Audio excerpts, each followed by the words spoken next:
Yeah, cool, huh? Was this really your granddad's mill? Uh-huh. Wasn't he afraid of heights? My granddad? No, a miller needs a good head for heights. Especially if they are the miller of one of Schiedam's giants. Giants? And that's what we call our mills. They are the tallest mills in the world. The mills had to rise above the houses of the town to catch the wind. There are 7 mills left today, but there were once close to 20 mills in Schiedam. 20? That's a lot. Where were they? And why were there so many? Well, there were so many because of the jenever. 400 years ago, Schiedam was only a small town. There were 3 wooden windmills that milled flour for the bakers to bake bread. But around 1600, the demand for jenever went up, and so did the number of roasting houses and distilleries in Schiedam. The mills started milling for the jenever roasters. Before long, they needed more mills. We call them malt mills. Those malt mills were built on the outskirts of the town so that they could catch the wind from all sides. The sails of the mills would rise above the houses, of course. The corn, the rye, and the malt had to be taken to the mills, and from the mills onto the bakers, the malt houses, and the roasting houses. Around that time, almost all of Schiedam depended on the jenever industry. Ew, filthy smoke! Yeah, the town grew rich and dirty too. The roasting houses were stoked with brown and pit coal. Thick black clouds of soot hung over the town. The workers and their large families lived in one room, and they had to work very hard for very little money. Did your granddad have to work that hard too? And did he have to work all by himself? Well, my granddad had to work hard, but luckily, he had help.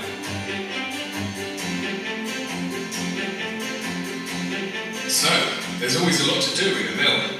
The grain is delivered and must be stored in the hoppers, the millstones must be dressed, the grain is milled, collected and bagged up, and of course the sails must be set properly to the wind. In the old days, they needed up to 8 people for the job.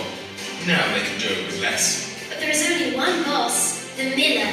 That's right.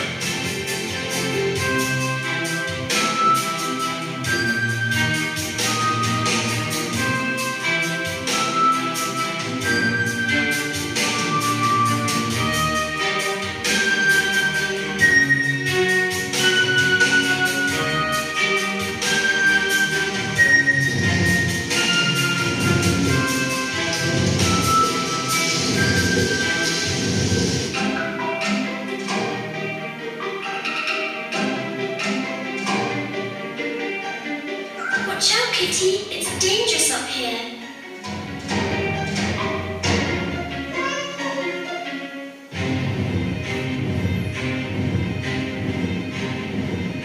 Yeah, especially when there's a storm, as the mill can start spinning too fast and the sail arm may break off. The sail arm? Like on a boat? No, that thing up there. There would sometimes be a fire because of lightning, hard storms, or even arson. That mill over there, the Walvisch, burned down twice, and the fire brigade worked for days to put it out.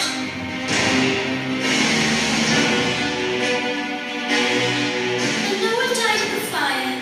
No one. But the miller's cat, they couldn't find it anywhere. Don't worry about it. Luckily the firemen found it the next morning, alive and kicking.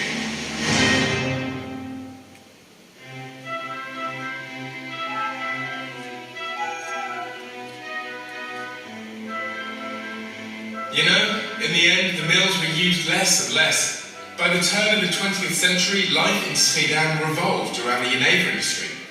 But because of the steam engines, the diesel engines, and electricity, we no longer needed the wind. And one by one, almost all of the mills disappeared from the scene. How come there are still some mills left today? The people of Schiedam made sure that the mills were restored and ready to turn again. Yes, mills need to keep turning. That's what you always say. That's right. Or they'll fall into decline. Luckily, in the 60s, people realised that a new generation would have to learn the trade from the old millers like my granddad. And that's why there are 7 mills left in Schiedam. This one, De Vrijheid, and over there, De Noord, De Palmboom, and De Kameel, the Driekornbloemen, and De Walvisch, which has been turned into a museum and a shop. They've even built a whole new mill, De Nolet. And they still mill flour for bread and malt flour for jenever like they did in the old days. Without these giants, Schiedam wouldn't be the same.